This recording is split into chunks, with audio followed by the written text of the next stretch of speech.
Assalamu alaikum, everyone. We're just about to start the last session for the conclave. It's been a great weekend full of conversations, workshops, roundtables, and we're extremely grateful to everyone who's made the journey to Lahore to attend the conference. Just before I hand it over to Zarrar Khuhro, the reason why we wanted this to be the last session was also because it ties in very well with what we are trying to do and the kind of moment we are living in right now in 2025. Just between the start of the planning of the conclave and to the actual conclave, and we've had like about 3 to 4 wars that have started and then kind of like taken place just in Pakistan's immediate neighborhood, not to mention the countless countries that Israel has attacked in the last 12 months or so. Alex likes to point this out very frequently to me, that it's unbelievable that Iran attacked Pakistan and Pakistan attacked Iran just 12 months ago, and it feels like we're living in a fundamentally different world today. So, because obviously we've moved on from that fairly quickly. I'll just hand the conversation over to Zarrar Khuhro, and a question that I have been faced with very frequently over the last 2 days has been that why is Zarrar Khuhro doing the UN session? And I will just like to say this as an answer to that question that I've been asked, that I think there are very few, and that is me being very generous with the number, very few journalists and commentators in Pakistan who have an eye on the region and the world and how that is affecting us living in Pakistan, and Zarrar Khuhro is the imminent voice for it. So thank you so much, Zarrar, for making the journey to Lahore for this weekend. And over to you. Thank you. I will go anywhere for a free ticket and food. Thank you. And I mean, Lenin once said that there are years in which nothing happens, and then there are weeks in which decades happen. So, I mean, when Raza right now mentioned that Iran attacked Pakistan, I had forgotten about it because so much had happened. We had all forgotten about it. We memory hold it. Anyway, I'd like to thank you all for your stamina, patience, and perseverance in being here on what is the last session of the last day of what I thought was a fantastic conclave. In the past 3 days, we've seen debates and conversations that have been more passionate, more vibrant, and more constructive than anything we've seen in the last 80 years from the United Nations. Am I right? Is that a little bit unfair? Probably. The United Nations has done some good things, but I'm being about as unfair as the United Nations Security Council usually is. And I don't think that there's anything wrong in saying that. For the last 2 years, we have seen a genocide unfold. We've seen crimes that I have no words for. I think we'll have to invent an entirely new vocabulary. How do you define seeing an image of a baby decapitated in his mother's womb? I mean, a place of such safety, such a sacred place of such safety and security, and all of that is gone.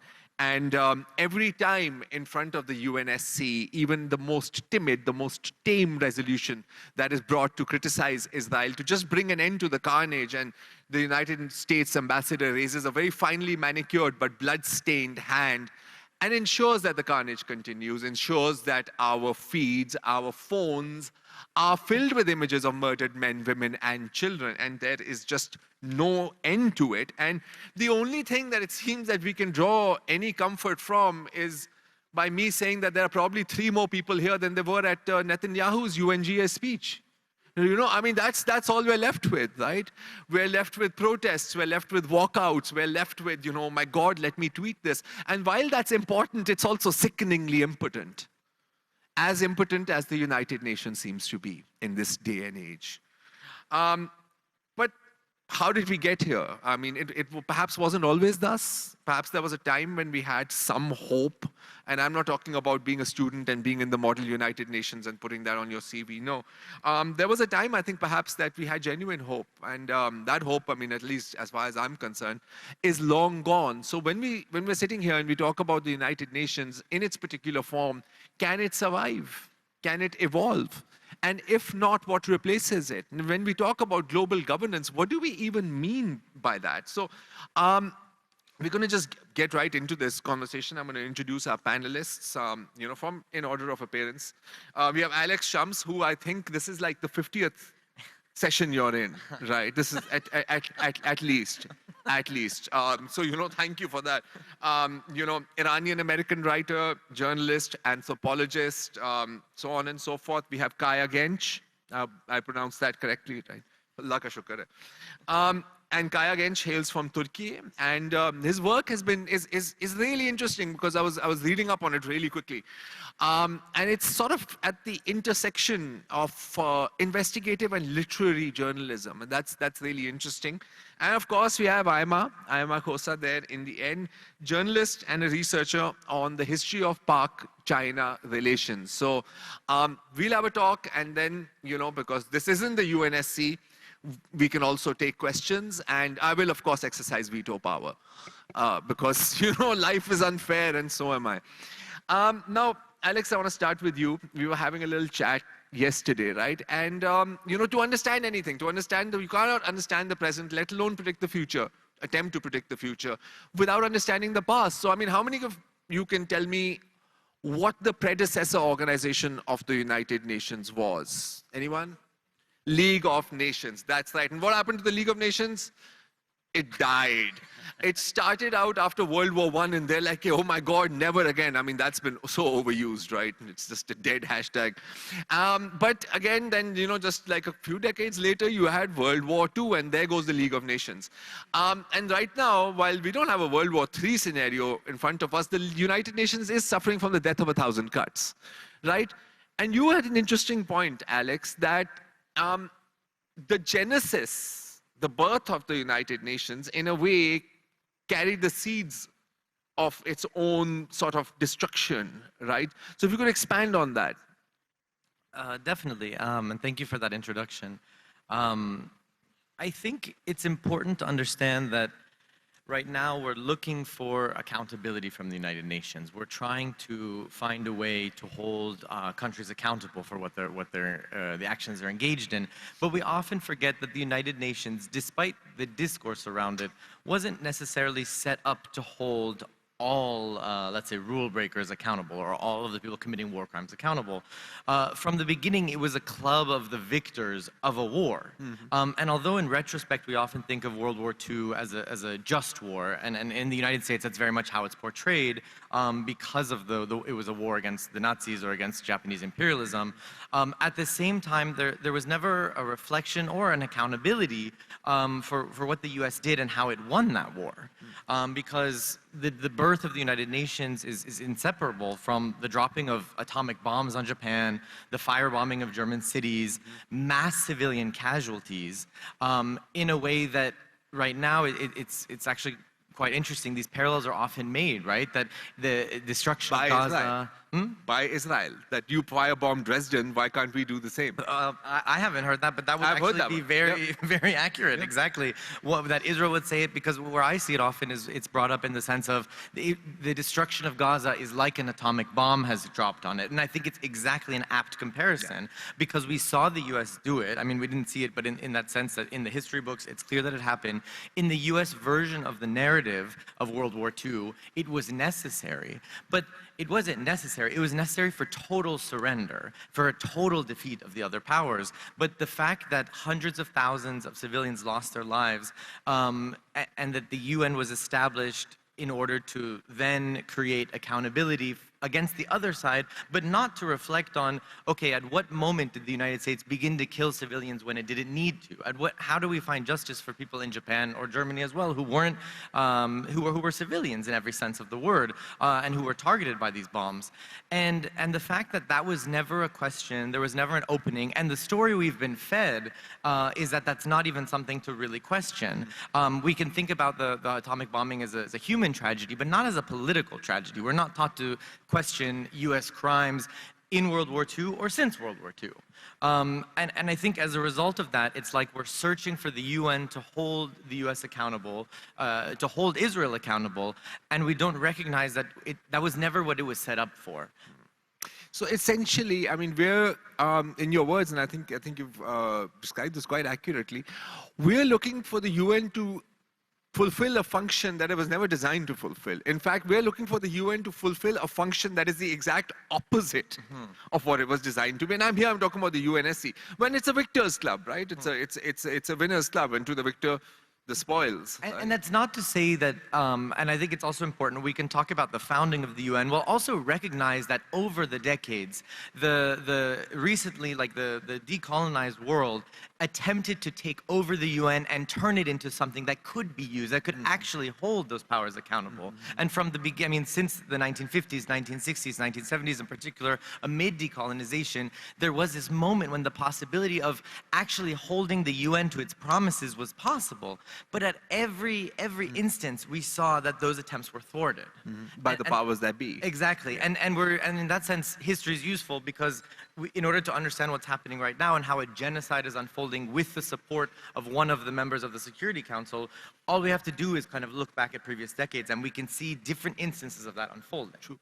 Kaya, if we look back at those decades, I mean, I think we're more or less of the same generation here, not you, you're younger, and you, Aima. But you know, there was a time in which we would look to the United Nations, right? I mean, in Pakistan, you know, oh, there's this resolution on Kashmir, and oh my God, India's in violation of it. And we used to talk that up like it's a big deal. Nobody talks about that anymore, right? Because there's no point. Can you give me a moment, you know, from your life, from your experience, in which the UN did or looked like it was going to fulfill the kind of function that we, you know, in the what we love to call the global south, wanted it to? Yes, definitely. In the 1990s, Oops. in the 1990s, I was growing up in Istanbul as a young Marxist, reading all the Marxist classics and believing in the vision of an international revolutionary working class, and organizing with my friends in high school. And then increasingly, the war in Bosnia, the massacres in Bosnia, with all that happening, I remember being very passionate in my Marxist beliefs, but also feeling like a bit of a dinosaur, reading The Guardian, discovering those publications, and New Labour, Tony Blair, all that stuff. And I was like, oh, maybe these guys are more progressive. They're maybe progressive guys, these so-called liberals. And maybe I'm a dinosaur, and, you know, Milosevic was also considers himself a socialist, so I should leave this ship and just join the international coalition of the United Nations, all these people who really resolve these issues in New York. And I think the liberals really betrayed people like me who saw some slimmer of hope in them. And so, of course, the first big, I think, betrayal came when I was 22, 2003, with the invasion of Iraq. But before the invasion of Iraq and between the invasion of Iraq and the massacres in Bosnia, I think there was a moment when Marxists like me or people coming from other traditions felt that this is a system that can work. And I remember United Nations was 50-year-old when I was growing up, when I was in high school. And it had such a, it had a history that I didn't know about. I didn't know about Franklin Roosevelt. I didn't know about the New Deal. I didn't know about Churchill. But those guys were represented as like real heroes at the time. But as a Leninist myself, I had to see Stalin's name in the foundation of United Nations and be suspicious, but I wasn't. And I think it was such a good sell the United Nations was in the 1990s. And the sell, I think that sell convinced people in countries like mine, in Turkey, that, you know, just don't be a dinosaur, just believe in us, leave your ideological beliefs behind, just join the process. And this is what led to this moment. So when you look back at that 22-year-old Kaya, I mean, what do you have to say to him now? I mean, do you feel that that was like a failing to understand on your part, or was it just like, I mean, a straight up betrayal, like you said, a sell? Yeah, I would just say, look at Tony Blair more carefully. And look what he's doing now in Gaza, like his new role. And he's still alive. And this is the politics of Blair, like power play, survivalism, like even if you leave your political position, just get the money, get those positions. That's the world of international politics, unfortunately. Yeah, that's also the intersection of imperialism and capitalism, right? Which is, I mean, imperialism is capitalism's final form in a very real sense, right? Aima, what next? Huh? I mean, if we are looking at a post-UN, we are already looking in a world where the UN is increasingly irrelevant. I mean, I can't count how many wars there have been in the last year? Month? I don't know. I mean, you know, there was Iran and Israel. There was Pakistan and India, Armenia and Azerbaijan, and probably others. Sudan is going on. I mean, that's invisible. I mean, you know, as there was a wonderful session on that earlier. None of these, I mean, the ones that have been brought to a close, the UN just came in later, maybe like gave a couple speeches, swept up, you know, some of the broken glass. But they weren't stopped because of the UN. They were stopped, you know, because of, you could say, the intervention of greater powers. So are we looking at a world in which the UN is there, it's a talk shop, you know, people come in, blah, blah, blah, but the actual work is done in back rooms and between regional power alliances? Is that, what's your take on this? So I'm actually very passionate about this topic, and I have... You have your notes. Yes. Okay, so, but I'll try to keep it short, and if I'm going... No, go for it, and we have plenty of time. Okay, cool. So, to the question, what's next? My argument is that the world, you know, as Gramsci says, you know, the old world is dying and the new is waiting to be born, and now is the time for monsters. I would say the new world is being born before our eyes, and the challenge for us is to understand the changes that are taking place. So, and I also want to make a proposition which might be a little uncomfortable, but, you know, it's not just my idea. There are many scholars and, you know, thinkers all over the world who are talking about this. My argument is that the emerging counter-hegemonic order, which is led by the global south, is not a threat to global governance, but is rather global governance finally becoming truly, truly global in its truest sense. And in that, I would, you know, take forward what Alex said, and is that the United Nations, when it was conceived, was, you know, it was a victor's idea. And it was reflecting at that time, you know, rulers of a world which was colonial at that time. It did not necessarily represent the majority of the population.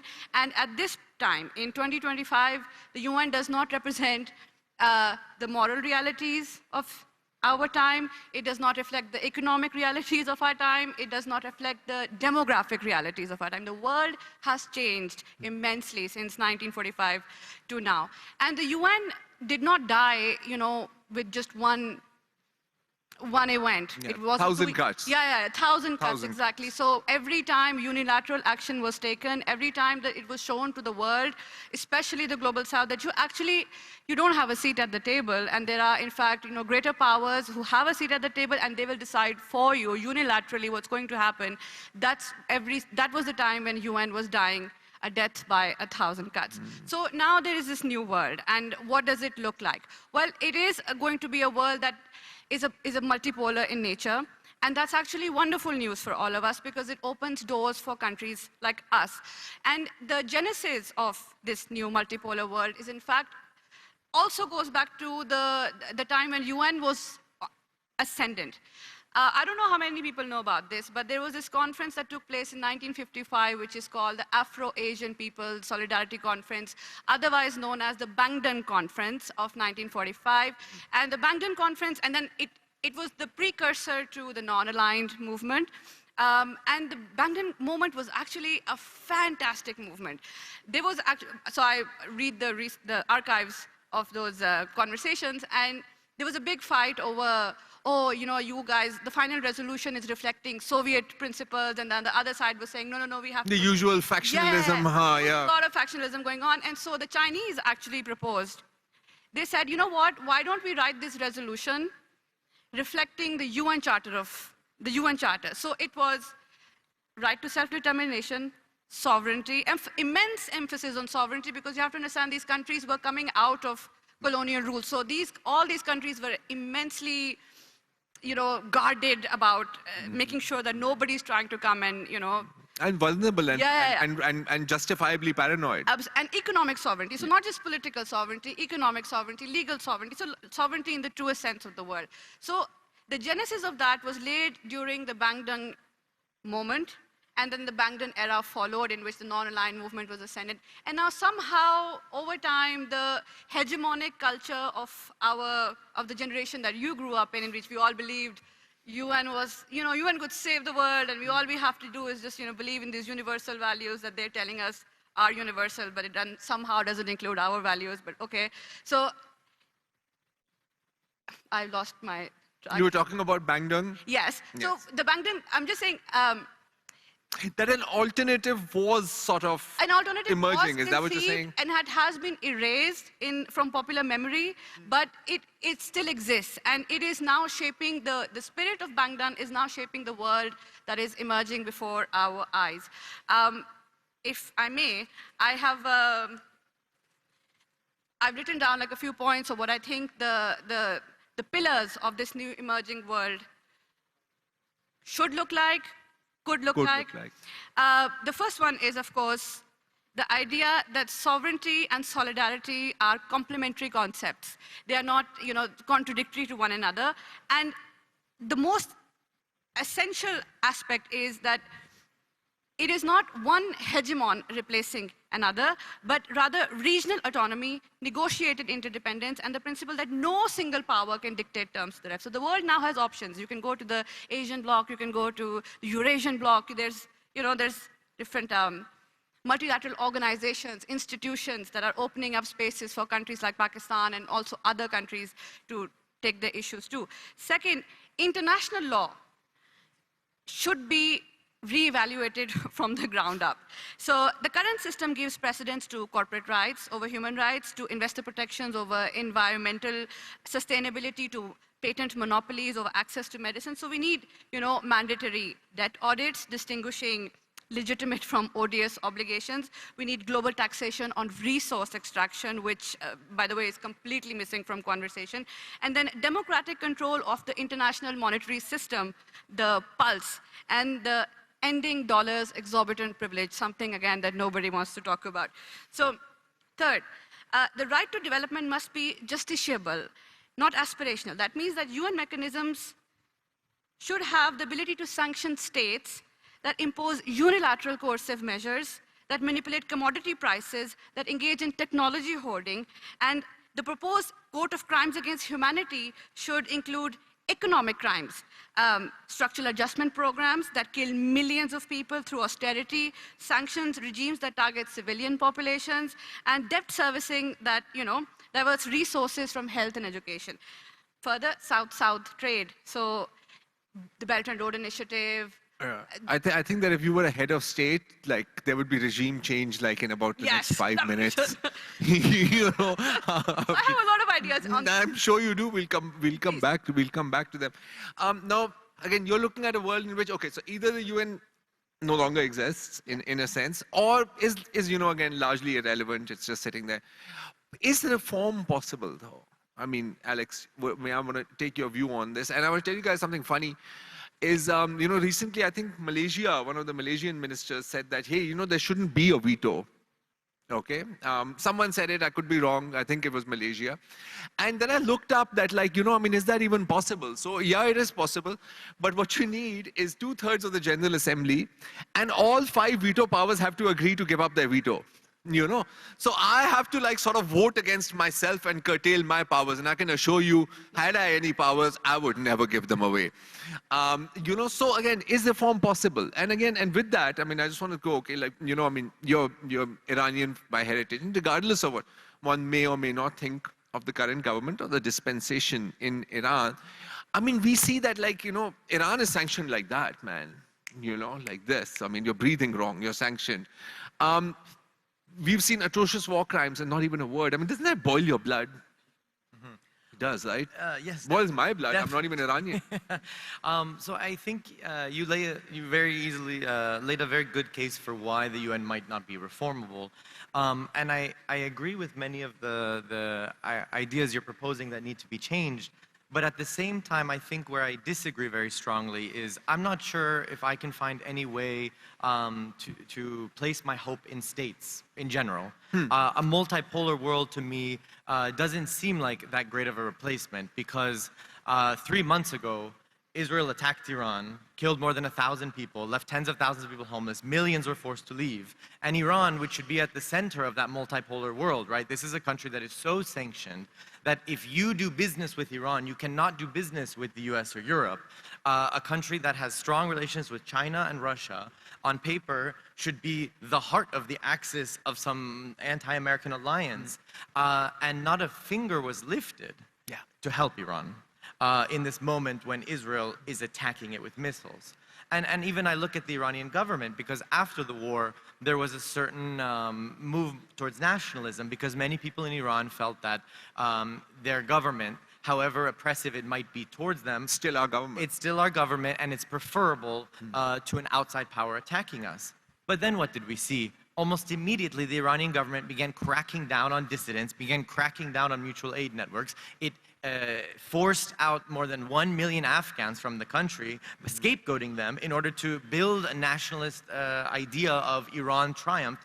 And more than 1 million refugees who live in Iran, who survived the war, were dumped at the border overnight and forced into Afghanistan.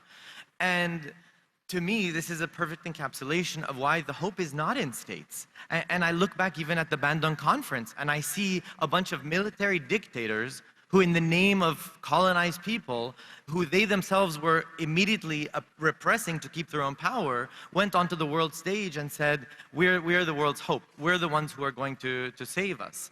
But I don't think those military dictators are going to save us. I don't think anyone representing state institutions in that way is going to save us. For me, the hope is at the local level. The hope is local governance. The question isn't, I think, as I mentioned, you perfectly explained why the UN will not be reformed and cannot be reformed. But for me, that's a reason to look elsewhere, to try different models that are not focused on nation states, that we've seen time and time again cannot give what we need. During the war on Iran, it wasn't the Iranian government that protected people. It was Iranians and Afghans who came together and supported each other at the local level. And for me, that's where the hope is. That's where the hope of accountability is. When I look at Gaza, I don't think the UN is going to hold Israel accountable, but I see the world holding Israel accountable. I see the world in the streets for Gaza. And for me, that's where the hope is, because one slogan I've heard often in the Arab world is, you know, we thought we were going to free Palestine, but actually Palestine freed us, yeah. right? You heard Because that a lot. we see Palestine around us everywhere, and it's important to see Palestine and also see the Palestines in our context and fight for those as well. Not to replace Palestine, but to recognize that our freedom is all connected. Gaza isn't just a genocide, it's a blueprint. It's a blueprint. It's a blueprint for what awaits us. Absolutely. I want to get your view on that, Aima. I'm going to come back because you've been pushing back on Bandung here. But before that, Kaya, I want to get a view from Turkey on this also. I mean, again, you know, regardless of internal politics, whether you like Erdogan, don't like Erdogan, Turkey as a nation has emerged as, I think, as a geopolitical pole.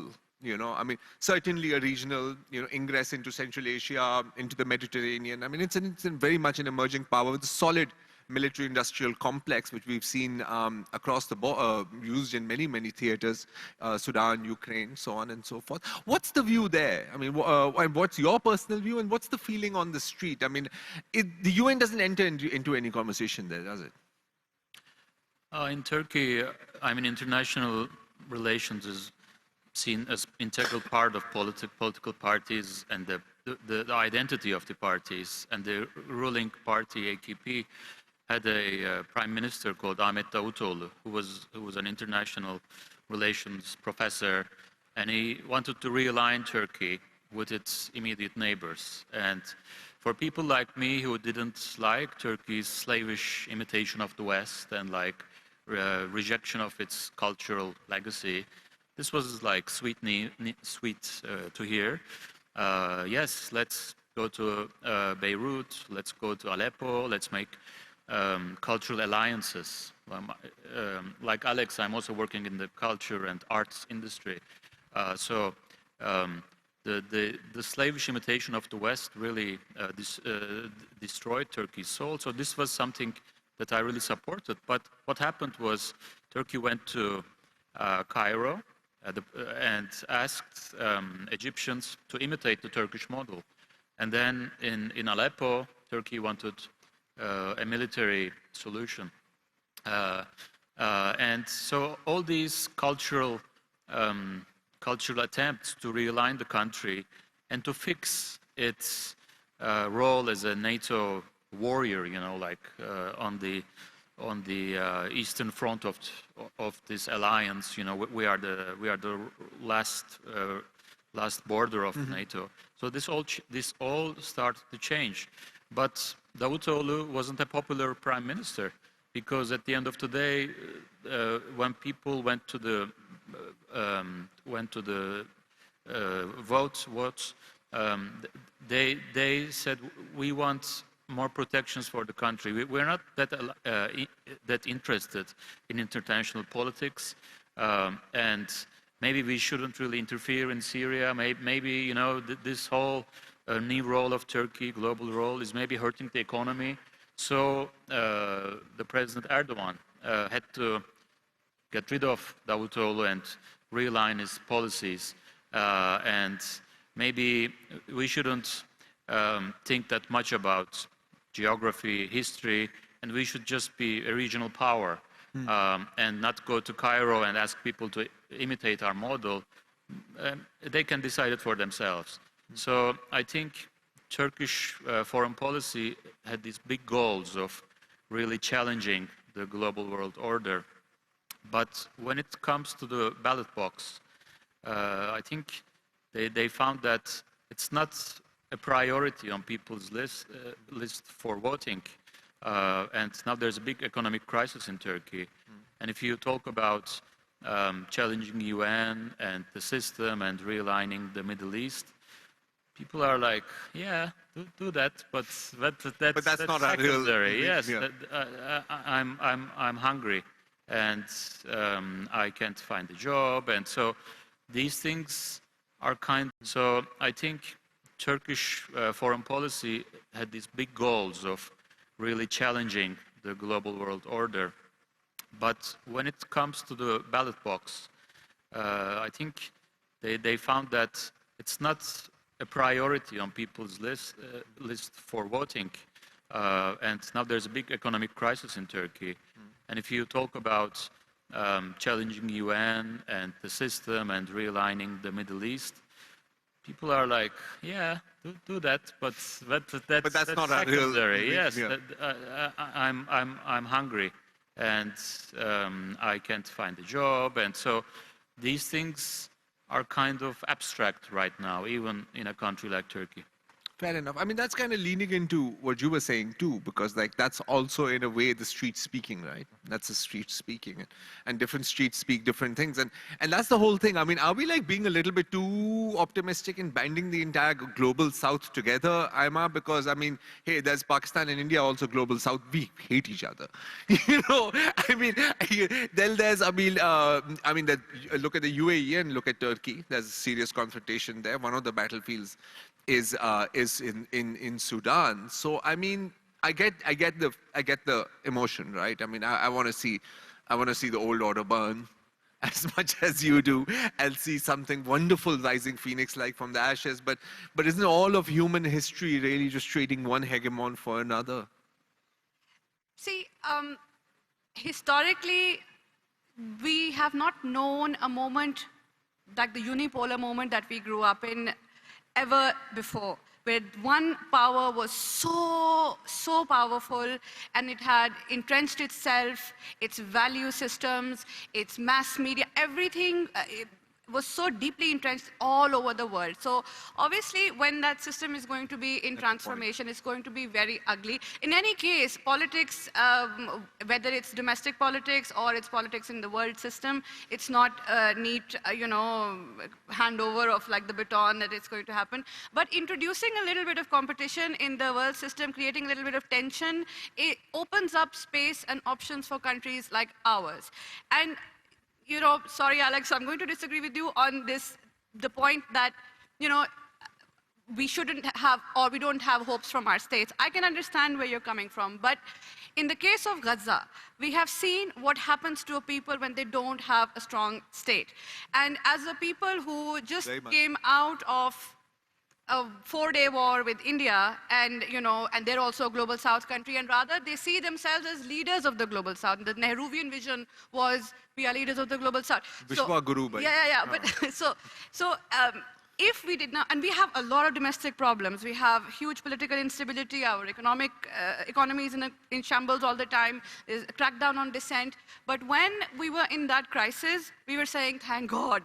Strong army, wow, and we were grateful for having a state in which we were suddenly one cohesive unit. So and it's even for Iran. So I know exactly what you're saying. Exactly. But this is how war deceives us. This is how the generals win, because they convince us that our safety is only guaranteed by guns, when guns don't guarantee safety. How many years have India and Pakistan been at war? And it keeps happening. And look at Sudan. 2 military generals have created the world's worst humanitarian crisis completely unnecessarily out of greed, right? I don't think guns bring peace. And to me, that's what the story is about. Gaza is being killed not just because they don't have a state. There are people who live in states who are suffering. But when we think that military generals bring peace, they bring stability, we forget about the daily suffering that's all around us in the systems that they rule, and instead we focus on these moments of exceptional violence. And because I understand the impulse, and I'm affected by it too, right? As the first few days watching Israel crush Iran, watching my family flee their homes, watching people really suffering in a way that in Iran they have no experience of this kind of urban destruction and warfare. I said, they have to respond, they have to do something. And I think it's a totally natural impulse, but I think precisely that impulse is what deceives us into not recognizing the violence of the order that we live in every day and the inequality that it's based on. And the moment our main hope is in military leaders, in guns, in dictators, we've stopped thinking about how to get out of this mess, and we're just trying to struggle within it. And Sudan is the perfect example of why that's a terrible long-term idea, and why it actually hurts the people who it claims to, or it supposedly could be protecting. I mean, it's a debate, man. It's a debate. Do you wanna answer that before, I open up the floor? No, you can open up the floor. I'll open up the floor. Yeah, I'll open up the floor. I mean, I hear what you're saying, and I do hear what you're saying, because we've agreed on this, right? Yeah. I mean, there has to be a little bit of a balance, but it just seems that increasingly, again, I'm going to come back to that. It is a time of monsters, and as sad as it seems, and I think that we're just heading towards more of that, right? We're just heading towards more militarization. I mean, the justice that you speak of is manufactured in such small quantities. Well, and I think at one point it was mentioned here that we're not yet in World War III, and honestly, I think we are in World War III. I don't know what... It's a slow burn. Well, and it's multiple conflicts unfolding at many times that later we look back and we say that was an era of conflict. Because even right now, not only have there been so many wars, we don't even know how to name the wars that have happened, right? Israel attacked Lebanon. We don't really have a... What do you call it? Is it the 2024 war? Is it the 2026 Israel bombing Damascus? What do you call that? The Iran-Pakistan conflict, we don't even have a language, and so we forgot about it. Yeah. But I think we're going to look back on this time and describe this as some kind of regional war, or a world war, because at the end of the day, the powers that are invested, that are profiting, are global. Once we have a comfortable perspective on it, right? Because some things are only visible in hindsight, not when... Like World War I was the Great War, the Great War. But while it was happening, it was still unclear what it was. What do we call it? What do we call it, Anyway, yeah, Sven. Oh, did you raise your hand? You did raise your hand, right? Because you looked surprised after that, after I called on you. So I don't know what to make of that. Do we have a mic? Anyone? Or do we have to shout? I think it's... Yeah, inko de do, yeah. Thank you. I was surprised because I was really happy. I love this topic. And I You should have been here, man. I love the tension between Alex, what you're saying, and Aima, what you're saying. And I'm going to be very annoying and try to ask a question that goes into the middle of your perspectives. I agree with the militarization point. I think that's not ideally what I would like to see a state do, even if states revert to that traditionally, because it falls so in line with how states have been created over history, right? I do think there are organizational processes that need to take place at level of states or at level of the UN, right? And my question is this: when I look at the history of the UN, I see time and again one country sabotaging the whole thing, right? United States. Like, I mean, if you look at the declaration of a new international economic order in the 70s, for instance, beautiful. It is like the Bandung Conference. You read it and you're like, this, I would love that today. Like, that would be great, right? And you see the US kind of like using all of its different types of like hard and soft power to discourage these kinds of initiatives. If you look forward, and I'm very curious here, would there be a case for maybe not a multilateral order in that sense, but kind of a UN without great powers? Just a UN without any country that would not want to subject its own sovereignty to the rules of the group. So let's say a UN without the US, or maybe even a UN without the US, Russia, China, and just a group of, yeah, smaller countries. Is that directed at anyone in particular? No, Anybody want to take that? Yeah. No one? Should I take it? Someone take it, man. I mean, Come on. I wouldn't, so in theory, I mean, sure, you know, we want to stick it to the man, but I don't conceive of a world in which we should be excluding things. What the whole tension is the unequalness of the system that exists, where, you know, some countries who are extremely pushed to the peripheries, there are others which are in the center. They don't really understand the demands, the cultures, the imperatives of these smaller countries, and then their decisions are imposed upon them, and the others just can't say anything. So if, you know, you are conceiving of a counter-hegemonic bloc which has its own multilateral decision-making role, other powers are welcome, but they all have to be equally subjected to the same rules. We're not saying, you know, we're not claiming states of exceptionalism for ourselves at the cost of others. So, you know, that would be my conception of a new multilateral order. Okay. Gentleman back there with the, yeah.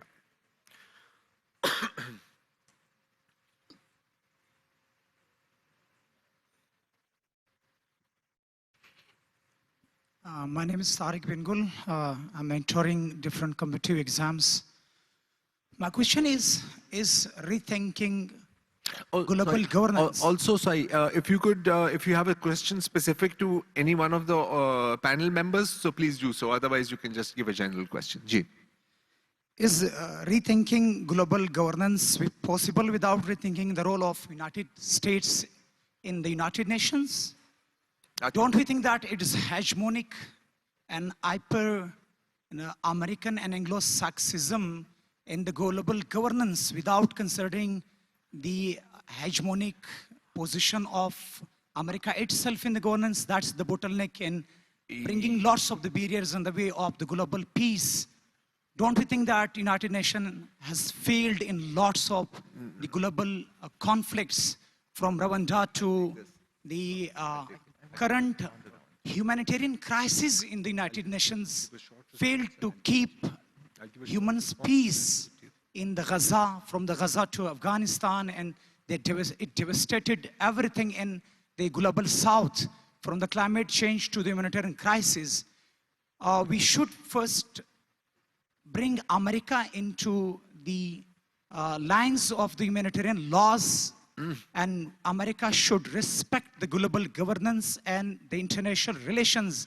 Then we can think the global governance of the United Nations should be changed. I think we've all been saying exactly that from the beginning. कि मतलब सारा मसला ही उनका है ना. In fact, you should look up the Hague Invasion Act. You'll find that funny, because America actually has a law that if any of our troops, politicians or whatever are ever brought before the ICJ, we will invade the Hague. like actually invade The Hague. Gee, Alex, you wanted to respond. And I wanted to respond as well to the... It's largely the same question. Exactly, kind of building on these ideas. I think as part of opposing militarism, we also have to promote peace, diplomacy, multilateral communication, and the kinds of treaties and exactly the proposals that you were mentioning. I mean, the list I agreed with. For me, the question is, how do we implement it? And even the United Nations, I think it's important to criticize it, to recognize what it cannot do, but also recognize what it can do. Because in the last year, since Trump came to power, 80% of the the UNHCR, the UN Agency for Refugee funding has been taken away. And all around the world, all of the programs that have sustained tens of millions of people who are marginalized by the violence of the political order of the world have lost access to basic, to programs that were protecting their basic needs. And so on one hand, we can criticize the UN for what it's not able to do, while also maintaining the values that it purports to hold and supporting it. Because one of the most surprising things for me is that the United States pulled its funding, and so did Europe and all these other countries. Instead of saying we're going to step in, or Japan or India, or any of these other countries that could, Saudi Arabia. No one stepped in for these programs that are humanitarian in nature, right? And so I think part of the task is, there's this old adage, is to build a new world in the shell of the old. To critique what's wrong with what's happening around us, but to build different kinds of institutions, to build ways and methods of communication, especially between neighbors. For me, it's less about global governance in that sense of, if Iran and Pakistan could get along, I think that would be good for both sides. If Pakistan and India could get along, that would be good. And the question of how to replace the UN, it's almost like we're still using the tools that of the master, with this idea that we're going to dismantle it and build something in its place. But maybe we don't need something in its place. We need to rethink how we're approaching international relations. And at that point, I mean, I'm glad you brought that up, because we are talking about the UN. We are being very critical, but we should also recognize, like, I mean, look, the UNICEF's done good work. UNRWA was really the only lifeline. Otherwise, Israel wouldn't have destroyed it. Right, there's UNICEF, there's the UNDP, so there is a lot. UNESCO, they wouldn't remove the funding if they didn't think it was running contrary to their agendas. Anyone else? Right there in the green, Mike. Yeah, idhar. Acha, beech mein bhi shayad koi the, but sorry, I'm going to make him run. You know, cardio is important. Ji.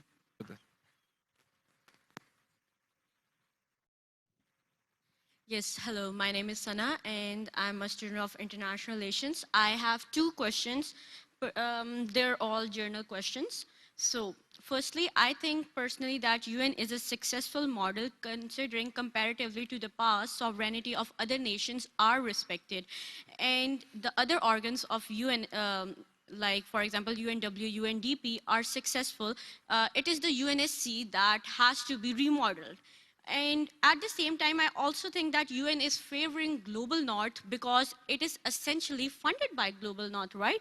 Now, coming to my second question, it's like, how do we reshape global governance and UN with the rise of AI and technology? So these are the two questions I think that should be answered. I think the first one has largely been answered. Unless somebody wants to, Kaya? Yeah, I think the AI question is interesting. Yeah. Because we have people like Peter Thiel in Silicon the Antichrist. Valley. Sorry? The Antichrist himself. Yes, and those Silicon Valley barons who really are really against nation states and who are really against the whole concept of sovereign states. But what they offer instead is even worse. Yeah. And I think techno-feudalism. Yeah, and so I'm remembering the response to the invasion, the illegal invasion of Iraq, the anti-war coalition, and I think we have to remember the power of the street, and the nation state, I think, is a rotten structure, but people are very much alive on the street, and they're rejecting technology, they're rejecting smartphones, like young people, they're rejecting social media, they're going back to books, to old school ways of campaigning, coming to festivals like this, and really listening to people. And I think these are better ways to change the world. I think United Nations, nation states, those seem increasingly like games people play for money. But being here, talking about what you're passionate about, or writing a brochure and spreading it, not with the intermediacy of social media companies, I think these will increasingly become more important. Okay, so I'm going to recommend you something. There's this wonderful book by Yanis Varoufakis. I don't know if I'm pronouncing the name right. It's very difficult. Called Techno-Feudalism. Okay? Do check that out. And just like on a little quick note about tech moguls, I think Aima, you and I have maybe discussed this.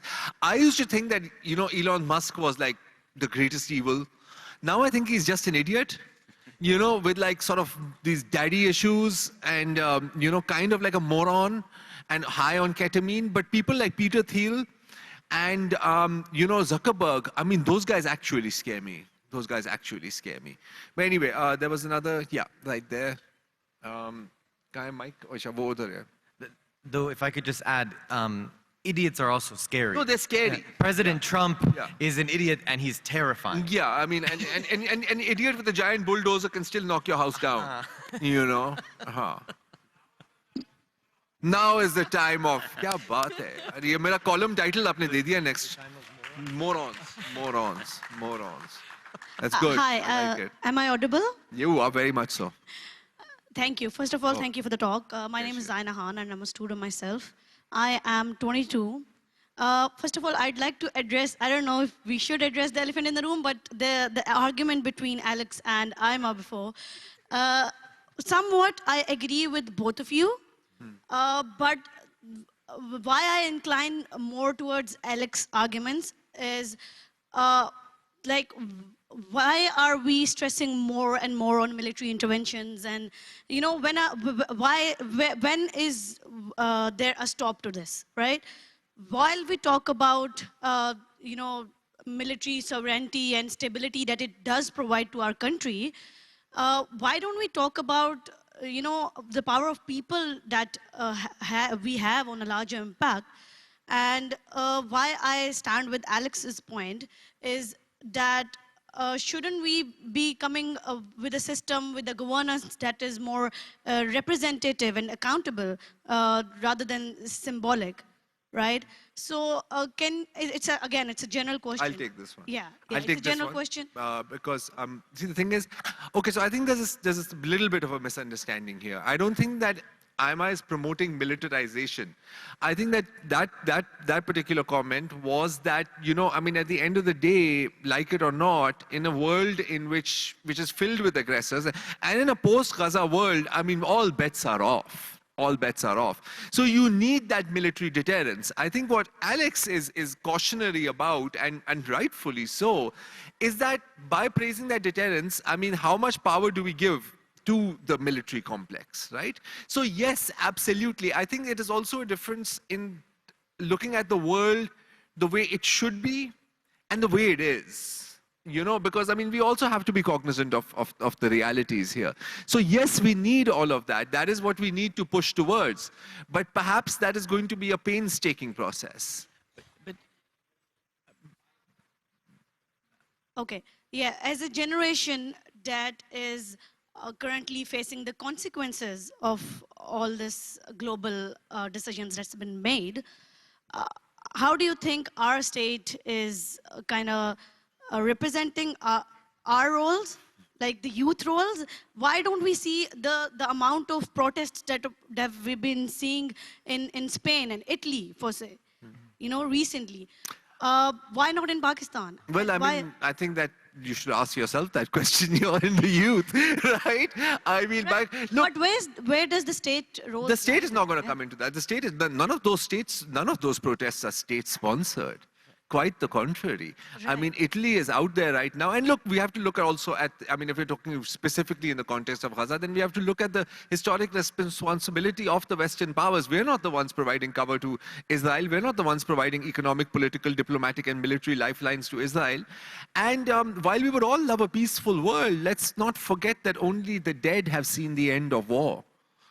Right? If there is one constant in humanity, it is war. And I mean, yes, you are suffering from the consequences of the decisions made by the generation before you. I assure you, the generation that comes after you will suffer from the decisions of from the consequences of your generation's decisions, because that is a chain unbroken going back like 8,000-9,000 years. And if I could just address the protest question, I mean, I think, and this is something that I think is worth addressing because it's something that Israel often brings up in its propaganda, which is it says, you know, to students in America who are protesting against the genocide in Gaza, it says, why don't you protest against what's happening everywhere else? Why don't you protest against... Why not this? And I think this was an important answer, is it's important for us to protest against the things in particular in which we have a stake, in which we have influence. And part of the reasons why, in particular, the protests in the Western countries are so important is because the narrative, the pro-Israel narrative is so dominant, and there are material interests supporting Israel through those countries. And it's not to say that solidarity with Palestine should be restricted to those countries. It should be everywhere. But it goes back to this question of also trying to understand what's the Palestine where I am? What is the problem that I have a role in and that I need to help stop? What is being done in my name? And for me, this goes back to the militarization question, because I think there might be a way of looking at what I said as a kind of idealism, or a way the world should be. But I don't see it like that, because I see militarization not just as the believing in the men with guns. It's the military-industrial complex. It's material interest, but it's also the culture that it creates. When we look at the world stage and it's men beating each other up, and that's how they're solving problems, that teaches us in our own lives that we should be beating each other up and solving problems. When we see Trump speaking the way he does, using violence as a solution and treating other leaders the way he does, he teaches us that we should disrespect each other. And I say that if in our private lives we can respect each other and we dream of a world in which we're kind to each other, then our vision of international relations should also embody that. And for me, we have to have ideals. We have to work towards those ideals. If we don't have aspirations for a better world, for a kinder world, for a better foreign policy, then we're accepting the violence in the world around us and in our homes, because it's not just foreign people or foreign military dictators who are going to hurt us. There are people around us who are going to hurt us. To use the example of Iran, and I think it works for everywhere else, it's not just Israel that's killing Iranians. The Iranian government also has a problem executing Iranians. And those lives of Iranians executed by the Iranian state are just as valuable for me as the Iranians killed by Israel. And I have to fight for both of them. And that's probably why the powers that be find that conversation so frightening. Right? Because that's not the kind of ideas you want out there. I mean, that's why they want absolute control of the social media algorithms. So you want like just one narrative. And this kind of solidarity is terrifying. Because once it's created, then hey, guess what? It can be directed at local dictators and regional dictators. Exactly, and that's why they don't want you to ask, what is the Palestine near me? Right? In certain contexts, fighting for Palestine is a way of fighting power. In other contexts, it's a way of getting you not to ask the question of what around me do we need to fix, right? It can, weirdly, right, it can be used to even as a way of, and we see this in Iran very much so. The Iranian government loves to wave the Palestinian flag. I love to wave the Palestinian flag too, but when someone who's repressing their own people says we want freedom for the Palestinians, I say yes, and for us as well. And I think and for me, it goes back to what is the Palestine around us and how do we fight for that? Two people in the same row, either.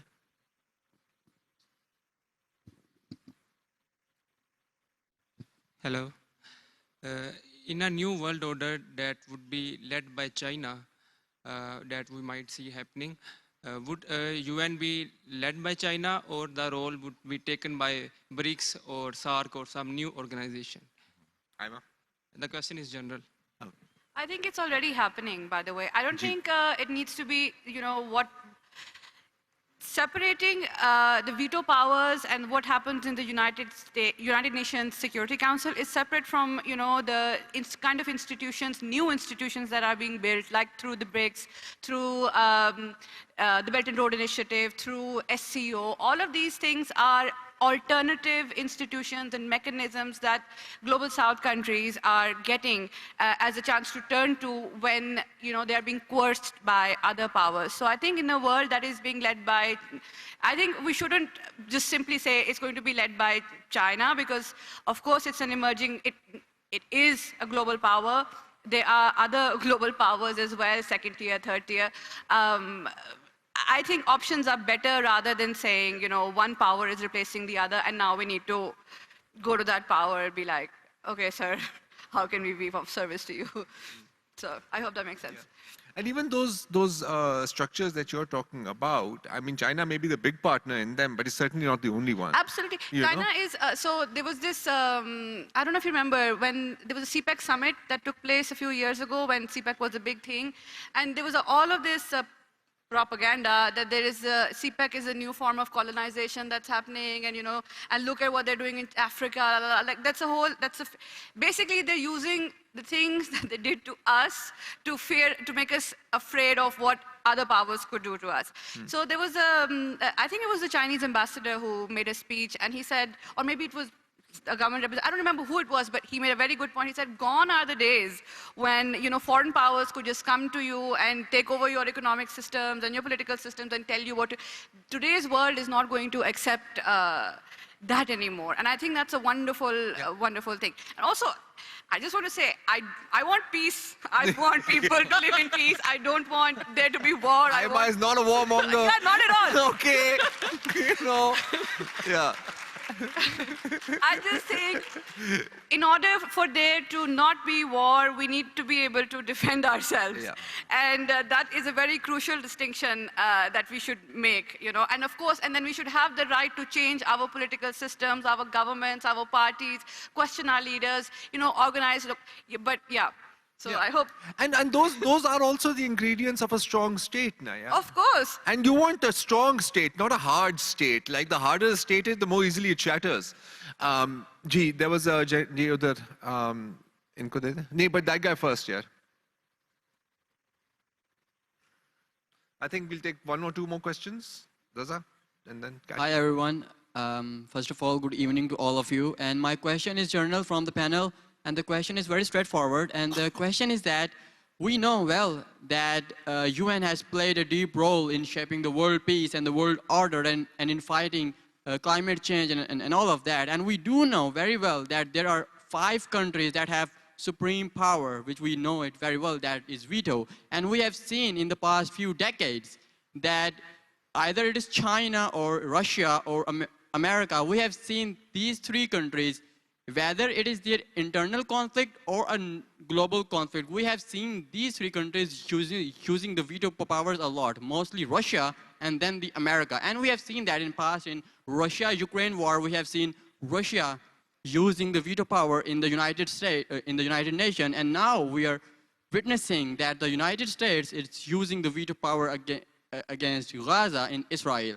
My question is that, what vision of United Nations Security Council and the other organizations of the same United Nations do all of you think will shape under the veto power of these 3 nations? Because United Nations is just like an umbrella providing the power to these 5 countries to fight and to create the peace. So if you cannot fight with guns and missiles and nuclear wars, just simply do what you are doing with the Iran. Cancel the trade, do sanctions, and what is the worst? It's just like killing someone without guns, starving them to the death. What vision is that you think of without these powers and with this power in the next 25 years? Thank you very much. Economic warfare is also warfare. Economic warfare is also warfare. बिल्कुल. आप भूख से मारे या आप बंदूक से मारे, बात तो एक ही बनती है ना. I think that's been touched on. The part about the United Nations Security Council. I mean, it seems to me, if anybody disagrees, you can tell me. I think that, like, if it continues like this now, though the whole structure will become increasingly irrelevant, then people will be looking for solutions outside the UN, and I think that that's something that you're already seeing. तो वो कहते हैं ना कि it is dying its own death and it will never reform itself. Again, we've also talked about that. Because why would anyone with a veto in their hand willingly give it up? Right? It's not going to happen. जी. Mic इनको दे दें. Mic आपके पास ही है शायद. किसके पास है? पता नहीं किसके. I don't know where the mic is. Who has the mic यार? अच्छा उधर है. Okay, चले. Sorry. I wasn't looking over there. I'm sorry. Okay. I have the mic. Thank you. You have the mic. Zarrar, circling back to something you said at the very beginning of this talk about the UN and the Indus Conclave, and I just want to dream with all of you, so it's a general question to just say that, you know, it's been really incredible being in a space where we are together, we, you know, have the liberties to speak so openly and so safely about these excruciating topics from people who are suffering and experiencing this and feel so deeply about it. But I guess my question is how do we grow something like this? How can the Indus Conclave grow? Not as an alternative to the UN and this, yeah, I guess, Raza, this is also for you. This is for Raza. But Get over here, Raza. Yeah. Yeah. Like, what do our powers look like today? What are these alternative constructs and how can we mobilize together? You're not going to take this? Okay, fine. I think you're seeing it. And But I mean, like, what's the after process of this incredible... When's the next conclave, yeah, Raza? Yeah. See, he's waiting till 2027. I don't know. I think that... May I answer? Yeah, please. I would say after this conference, I think first coming together and having these exchanges and, you know, sharing each other's ideas, taking them home, thinking about them and seeing what kind of, you know, networks we can build, what kind of collaborative opportunities we have. You know, I think that is the way forward because I really think the Global South needs to take pride in its identity. We have the majority of the world's population with us. We are rich civilizations. We have rich histories, languages, foods. So we need to bond over these, you know, shared strengths that we have. And then, you know, over time, I think we'll be able to build a world that we want to see for ourselves and for our children and, you know, and the future. So in a way, it's like, it ties in with Alex's vision. That, I also want to say, we keep talking about Global South, but like, I mean, you know, some people in the North are nice too. There's Sven. Say hi. Hi, Sven. So, you know, it's not like we're not doing the whole North-South thing. We're not going to put you in the camps, okay, when we finally take over. But I guess what I want to But we will penalize you.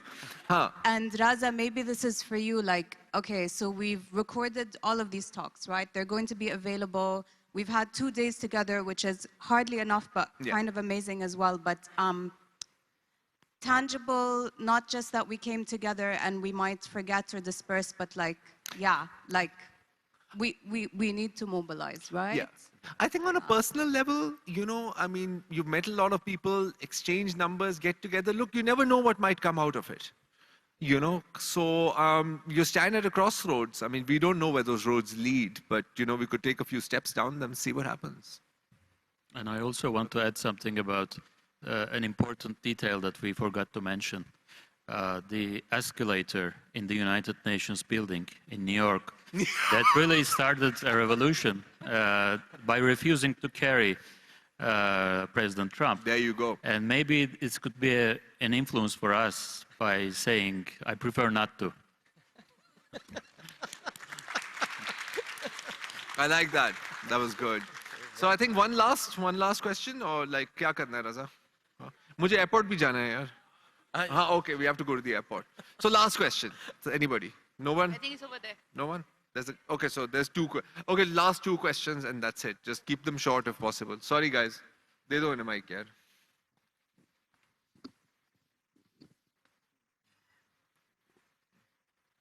We're still on time, Mubashir. 6:15. Yeah.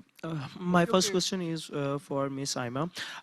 If we really think about that regional powers can eliminate or may bring some peace, then would you not think if every region has its own power, then there will be the confrontation between those regions as same as it was predicted by the clash of civilization, some sort of that situation. So I just want to understand that how will it be work if there will be no any body over them to look at.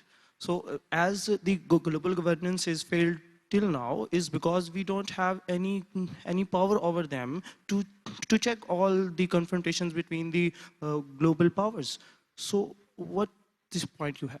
So see, I am a strong believer in multilateralism, and I believe that dialogue, getting together, negotiation, conversation, these are all essential elements of making peace and keeping peace. Do we need power? Of course, we need rules. We need people who are able to enforce, states and governments who are able to enforce those rules.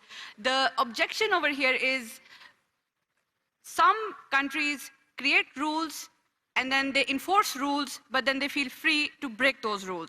That is the central tension in this existing system. So I would say if we are building new multilateral organizations or new forms of cooperation are emerging, I think it's wonderful, but what you essentially need is to ensure that sovereignty of other countries is not violated. Do we need power? Of course we need rules. We need people who are able to enforce, states and governments who are able to enforce those rules. The objection over here is some countries create rules and then they enforce rules, but then they feel free to break those rules. That is the central tension in this existing system. So I would say if we are building new multilateral organizations or new forms of cooperation are emerging, I think it's wonderful, but what you essentially need is to ensure that sovereignty of other countries is not violated, peaceful coexistence is promoted, and of course the values that you just touched upon. Universalism needs to be able to accommodate particularisms of different regions. So for example, Islamic concepts of justice, Confucian values, values or the cultural traditions from Latin American countries. So I'm just saying universalism is not westernization. Universalism is something far bigger, far more beautiful. So I don't know if I've answered that question, but I think that's yeah. Yeah, okay. And I think that's it. No. That's it? Zarrar, there's one question over there. Oh, there was, sorry. There was. Over there, over there. Okay. Oh, sorry, the gentleman in the blue. Well, I swear this is the last one. Okay. I've got your note. Hello, my name is Kazim, and my question is, when we rethink global governance, is there an emerging definition of integrity, especially in the context of Pakistan? Integrity? Yeah. No. There's your answer. I don't think that there's any consensus on any definitions anywhere, if I understood the question correctly. Right. Anyway, so I just, well, thank you all very, very much. Just give yourself a big hand. Don't bother with us. I know it's like late. Everybody's hungry. Zarrar, I'm sorry to do this, but that gentleman over there has been raising his hand for a very long time. Sorry, just one last question. Okay, fine. Sorry, I didn't see. Oh my God. Now what do we do? Okay, Hello. quickly. Hello. If two global powers which are not accountable to the UN, like how you said, America would attack Hague if their politicians are, arrested. So in that case, what role would the UN play if two global powers like America and China are at war and both are not accountable to the UN? I think the UN will like. But UN ki khair nahi hai. Anyway. Yeah, okay, so, geez. Fine. I swear, this is it. See, we're being more fair than the UNSC.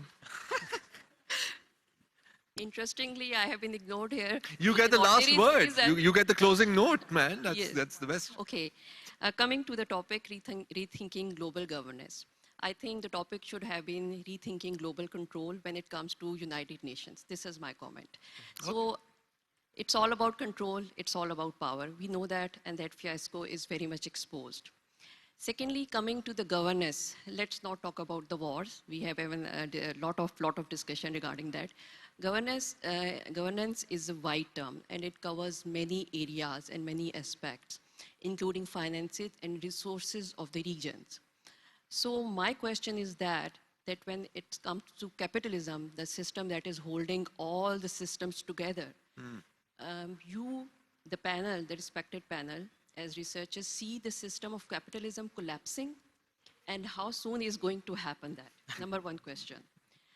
Because rethinking means that there is a new system going to be emerged, or we are anticipating that. Second question is specifically to Alex. Alex, what I have extracted from your discussion is that you're not in favor of governments or the conventional system of the governments.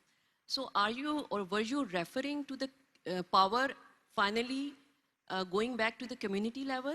Is that what I have gained, or is there something else that you wanted to tell? So please clarify. Sure. And yes, let me, one last comment, that I'm just an ordinary human trying to comprehend the systems, the structures that are designed to make us live like this. So I'm just navigating through that. There's no. We all are. Believe me. None of us know what we're saying. And thank you so much. Kaya, do you want to take the capitalism one? Yeah, I think hopefully, You're the Marxist, hopefully soon, yeah. With the revolution starting from the escalator, I think that will end in the destruction of capitalism. But I think it's just, I think a refusal of playing the game. I mean, if United Nations is not playing the game by the rules, then why should we? I mean, why should we enter the game at all? So we should be on the street level, on the collective level. And I think we should just be aware of our own power, yeah. Fair enough. And Alex, the last question was for you. Yeah, I think the question of how to think about, let's say, the state versus community, right? I think what I wanted to stress was that I don't find hope in the state, but I find so much hope in how I see communities mobilizing, neighbors helping each other. And we only have to look to a disaster to really see it. I think we have a tendency when there's a quote-unquote natural disaster, right? And often these are natural episodes, but which there are structural reasons why they affect certain people more than others. They hit marginalized communities more than others. But we see people coming together in those moments and helping each other. And the way that the world is structured right now, the powers that be tell us we have to be in charge. Because if we're not in charge, if we don't hold a baton and a gun, then all of you will eat each other. But the second we see the government disappear during a natural disaster, what we see is people helping each other. Always people self-organize, they find ways to protect each other, they find ways to help each other, they rescue each other, and no one's paying them, no one's telling them what to do, and the state isn't present. And for me, this is the clearest example of human nature. Capitalism tells us that human nature is to fight with each other, is to attack each other as much, to steal our resources. But it's actually the structure of capitalism that turns us against each other, that makes us think that we have to defeat each other. The only way to win is to kill each other. When humans are left to their own devices, they help each other, they protect each other. And I see it over and over again. They self-organize, they find ways to help the most vulnerable. And I think for me, this kind of interpersonal model of behavior that we see around us and that we hope for in our relationships with people around us needs to be the model at whatever level we're looking, at the state, at the international level. But for me, it always comes back to the community. Because if there's injustice in our community and we're willing to tolerate it and accept it, then we're going to tolerate it and accept it at the international level. And so we have to stop it where we have power and action, because I can't take away the veto of anyone at the UN. I can't reform the UN, but I can change the world in which I live. I can change the relations that I have. And for me, that's where hope comes from. It's from being able to figure out how do you change and make the world better where you are.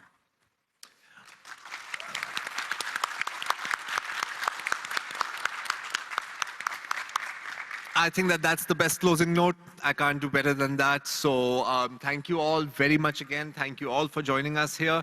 And small request, we just have to pose for a photo.